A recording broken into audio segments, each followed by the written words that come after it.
오늘은 깨달음의 대상은 무엇이며 공부는 어떻게 해야 하는가에 대해 말씀드리겠습니다.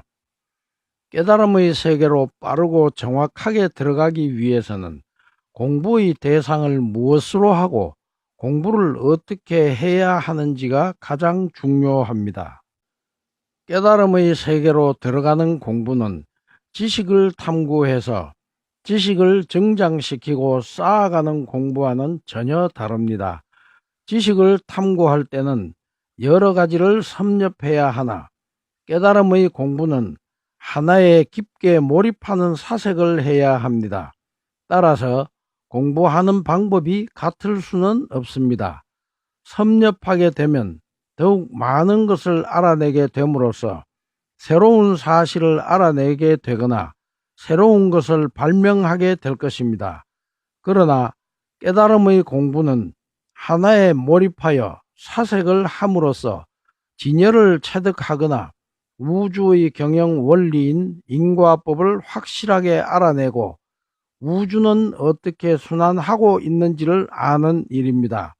흔히 비유해서 말하기를 지식은 머리에 쌓이고 깨달음은 지혜가 깊어지는 것이기 때문에 가슴에 쌓인다고 말합니다.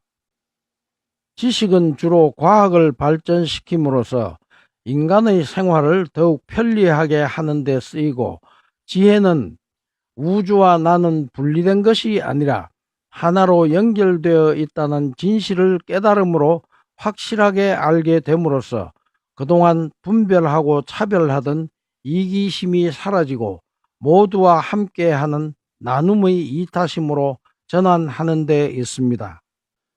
지식은 새로운 것을 찾아내고 새로운 것을 만들어내는 일이지만 깨달음을 얻기 위한 공부는 과거 전생으로부터 지금까지 3차원의 현상계에 적응되어 무의식의 내 것으로 저장되어 있는 읍식의 알아차림과 작용을 전환하여 진여의 알아차림과 작용으로 되돌아가는 일을 말합니다. 다시 말해서 누구에게나 본래 갖추어져 있는 진여의 본래심을 회복하는 일이기 때문에 깨닫는다는 것은 얻을 것이 없다고 말하기도 합니다. 깨달음의 길로 들어가는 방편은 많으나 깨달음의 궁극은 바로 진여입니다. 그러나 진여는 인간의 모든 생각을 초월해 있기 때문에 진여에는 그 어떠한 것도 붙을 수 없다는 사실에 대해서는 두 번 다시 말할 필요조차 없을 것입니다. 그렇다고 해서 깨달음으로 가기 위한 공부의 방편으로서는 말을 하지 않을 수가 없습니다. 이것은 달이 어디에 있는지를 정확하게 알려주기 위해서는 달이 있는 곳을 향해 손가락으로 가리켜 주어야 하는 것과 같습니다. 이렇게 말을 하기 위해 찾아낸 것이 바로 진여의 성품인 원리입니다. 진여의 알아차림과 작용은 늘 서로 상생을 하기 위해 중도로 알아차리고 작용한다는 진여의 성품을 찾아냈으며, 진여의 성품과 진여는 서로 분리시킬 수 없기 때문에 깨달음의 대상은 원리입니다.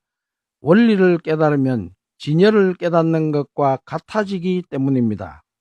원리에 대해서는 별도로 하나하나 자세하게 설명을 하기로 하고, 여기서는 원리가 무엇인지에 대해서만 말하겠습니다. 진여가 알아차리고 작용을 할 때는 아무렇게나 알아차리고 작용을 하는 것이 아니라 반드시 있는 그대로를 알아차리고 알아차린 그대로 작용을 통해 만들어낸다는 사실입니다. 진여는 우주를 조금의 빈틈도 없이 가득 메우고 있는 일종의 에너지로서 파동의 성질을 지니고 있으며, 이 파동에는 어떠한 분별도 차별도 없이 텅 비어 있고 잠시도 쉬지 않고 바뀌고 변화하는 역동적인 성질을 지니고 있습니다. 바뀌고 변화한다는 말은 항상 하지 않다는 뜻으로 이것을 무상하다고 말하며, 잠시도 가만히 있지 않고 변하거나 바뀌고 있기 때문에 그것은 그것이다 라고 말할 만한 고정불변의 정해진 그 무엇이 없으므로 공하다 하여 이것을 무상공이라 합니다.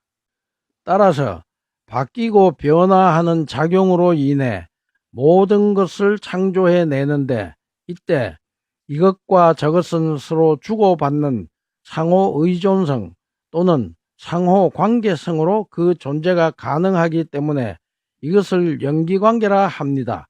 서로 주고받으면서 변하고 바뀌기 때문에 이것은 저것에, 저것은 이것에 서로 혼재되어, 즉 섞여서 모든 존재가 가능하므로 이 역시 고정불변으로 독립된 하나의 성품으로 된 그 무엇으로 존재하는 것은 있을 수 없다 하여 연기공이라 합니다.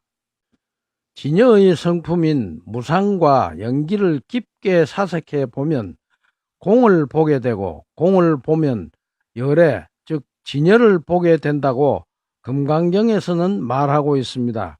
이와 같이 무상과 연기의 진리에서 공, 무아, 무자성, 무유정법의 원리가 자연스럽게 나오고, 이 모든 원리를 하나의 말로 집약시킨 가장 멋있는 말이 바로 중도입니다.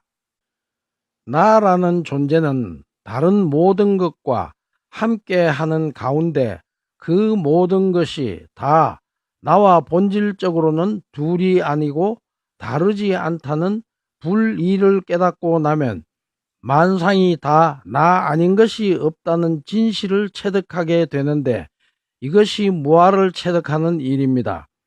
무아를 체득하고 나면 나라는 것이 있기 때문에 일어나는 바라는 마음이 저절로 사라져 무심의 도를 실천할 수 있는 강력한 힘을 얻게 됩니다. 따라서 무아는 내가 없다는 뜻이 아니라 내가 있는 가운데 내가 없는 원리를 아는 것입니다. 다시 말해서 인식의 대상인 3차원의 현상계에 있으면서 인식을 떠나 있는 현상계 내부에서 벌어지는 고차원의 세계를 흔히 꿰뚫어 본다는 말입니다. 이것이 통찰력입니다. 이 원리를 깨달으면 나라고 하는 자아의식은 자연스럽게 사라지게 됩니다. 또한 나는 있기는 있으나 딱히 나라고 할 만한 스스로의 성품을 지닌 고정불변의 것이 아니라 나 아닌 다른 많은 요소가 모여 이루어졌다는 진실을 깨닫는 것을 무자성이라 합니다. 따라서 무자성의 원리는 무아이기 때문에 무자성입니다. 인간의 몸은 수없이 많은 것들이 모여 하나의 개체로 존재하기 때문에 고정불변의 스스로의 성품이 없다 하여 무자성입니다.